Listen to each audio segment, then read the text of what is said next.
একটা মানুষ হচ্ছে যে সরকার যখন যেই থাকুক, সেটা আওয়ামী লীগ হোক, বিএনপি, জামাত, জাতীয় পার্টি থাকুক, এরা কিন্তু সবসময় মনে রাখতে হবে। আপনারা এখানে যারা আছেন 50টা রিক্সা থাকলেই যে আপনি ধনী মানুষ তা কিন্তু না। সরকার কিন্তু আসে সবসময় হচ্ছে ধনী মানুষের স্বার্থ রক্ষা করার জন্য। এটা আপনাদেরকে বুঝতে হবে। আমরা যারা গরিব মানুষ, খেটে খাওয়া মানুষ, একজন আরেকজনের পাশে দাঁড়াতে চাই, সেই মানুষদের পক্ষে কিন্তু সরকার আসবে না। তাহলে আমাদের চিন্তাটা আমাদেরই করতে হবে। আমরা এখানে আওয়ামী লীগের লোক আছি, সমস্যা নাই, কিন্তু আওয়ামী লীগের লোক হলেও আমি তো আসলে গরিব মানুষ। আমার স্বার্থ আর হচ্ছে ধনীদের স্বার্থ এক জিনিস না।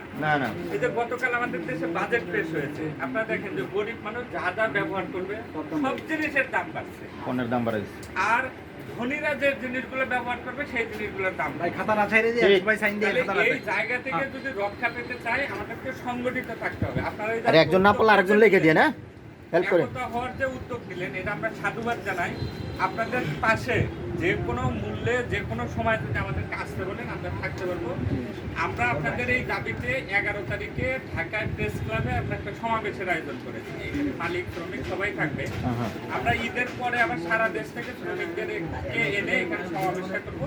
তো আমরা প্রত্যাশা করি আপনারা দেখতে আসবেন অন্তত 11 তারিখে এই সমাবেশটা।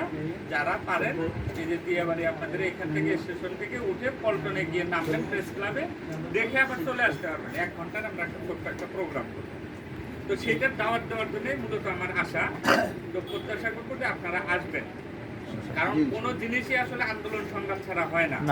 আপনারা দেখেন যে এটা আমরা গর্ব করে বলি যে ওই 21 তারিখে উত্তরা যদি আমরা অচল করে দিতে না পারতাম, সরকার সেদিন এই সিদ্ধান্ত বাতিল করতো না। সরকার কিন্তু জানে যে উত্তরাটা হচ্ছে বাংলাদেশের সবচেয়ে ভিআইপি জায়গা। এখানে আপনার হচ্ছে যে মেট্রো স্টেশন, এখানে আপনার হচ্ছে এয়ারপোর্ট, এইটা যদি অচল থাকে তাহলে দেশ অচল হয়ে যাবে। তাহলে সেই দিন কিন্তু আপনারা যারা অনেক মহাজনরা আসে নাই, কিন্তু সব চালকরা কিন্তু আমরা দেখছি রাস্তায় আসছে, গাড়িটা আপনারা বের করেন।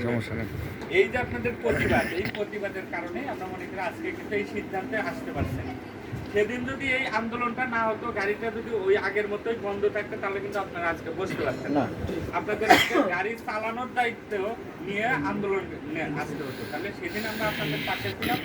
আমরা আপনাদের যে কোনো দুর্দিনে, আমাদের পার্সোনাল কোনো স্বার্থ নাই, আমরা শ্রমিকদের, সাধারণ মানুষদের পক্ষে রাজনীতি করি, শ্রমিক সংগঠন করি। সেই জায়গায় যদি আপনাদের মনে হয় যে আপনাদের পাশে আমাদেরকে ডাকবেন, যে কোনো মুহূর্তে আমরা আপনাদের পাশে আসার চেষ্টা করব। এতটুকুই আপনাদের কাছে আমাদের দাবি। সবাইকে শুভেচ্ছা। আসসালামু আলাইকুম।